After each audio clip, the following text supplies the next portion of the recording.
What if the feeling of being you, that voice inside your head, your sense of self, isn't just a trick of your brain's wiring? Today, we're diving into a seriously mind-bending theory that says the secret of consciousness isn't in our neurons, but in the super strange and mysterious world of quantum mechanics. So let's just start with the big one, a question that seems so simple but has basically stumped scientists and philosophers for, well, forever. That private inner movie playing in your head right now, where is that actually happening? I mean, what physical thing is creating your subjective world? You know, this isn't just a philosophical puzzle. It's a real scientific challenge known as the hard problem of consciousness. We can stick you in an fMRI and see which parts of your brain light up when you look at the color red, but we have absolutely no idea how those electrical signals translate into the actual experience of seeing red. And that, right there, is the hard problem of consciousness. It's a problem so tough, so persistent, that it's pushed some scientists to look for answers in the most unexpected place you could possibly imagine. Now, the standard view in neuroscience is that consciousness is something called an emergent property. The idea is, if you get enough neurons, we're talking billions of them, firing in patterns that are complex enough, then boom, self-awareness just appears. But that still feels like a bit of a magic trick, doesn't it? It tells us what happens, but not how or why. It just doesn't solve the hard problem. So what if we're looking in the completely wrong place? What if the answer isn't about making things more complex, but about going smaller? Like way, way smaller.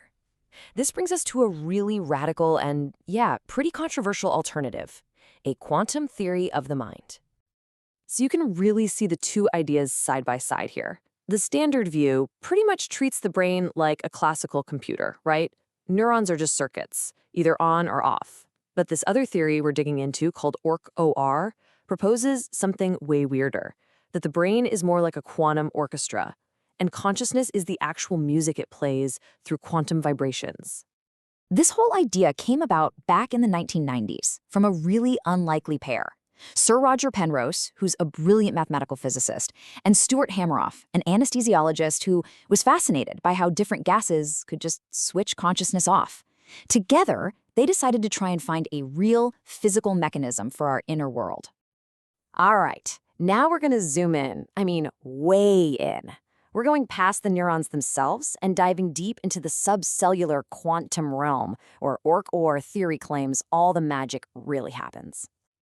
So here's the absolute crucial point. Orch OR says that consciousness is not a result of neurons talking to each other.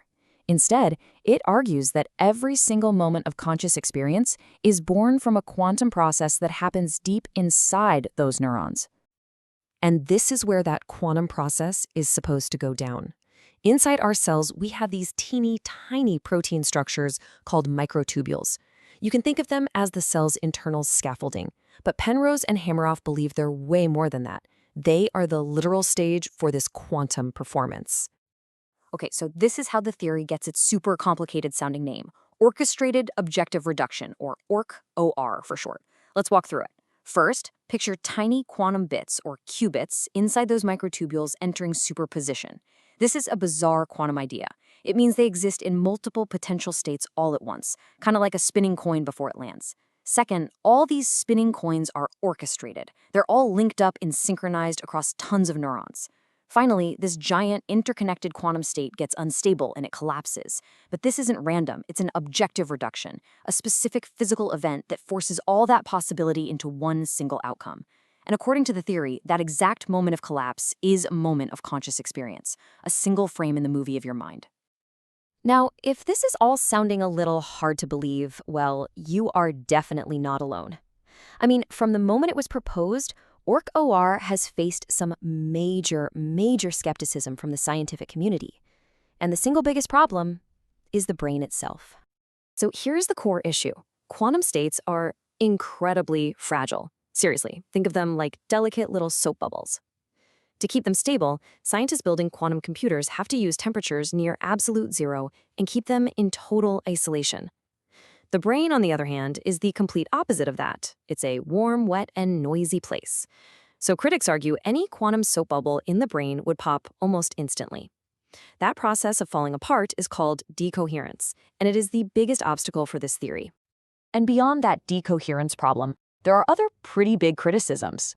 Scientists have argued with Penrose's use of a mathematical idea called Gödel's theorem, which he uses to say consciousness can't be a computation. And they've questioned the logical jump of saying, okay, if it's not a computation, then it must be a quantum event happening in microtubules. So where does all this leave us? Is Orch O or just a dead end? Or is it a seriously bold leap into the future of how we understand our own minds? Let's be honest. As of today, Orch OR is very much a fringe theory. The vast majority of neuroscientists and physicists, they're not convinced. But here's the thing. Whether it's ultimately proven right or totally wrong, its real value is how it pushes us to think outside the box, to ask bigger and more creative questions about reality itself and our place in it. And that brings us to the final, really mind-blowing takeaway from all this. Orch or CNS suggests that maybe consciousness isn't something the brain creates out of nothing.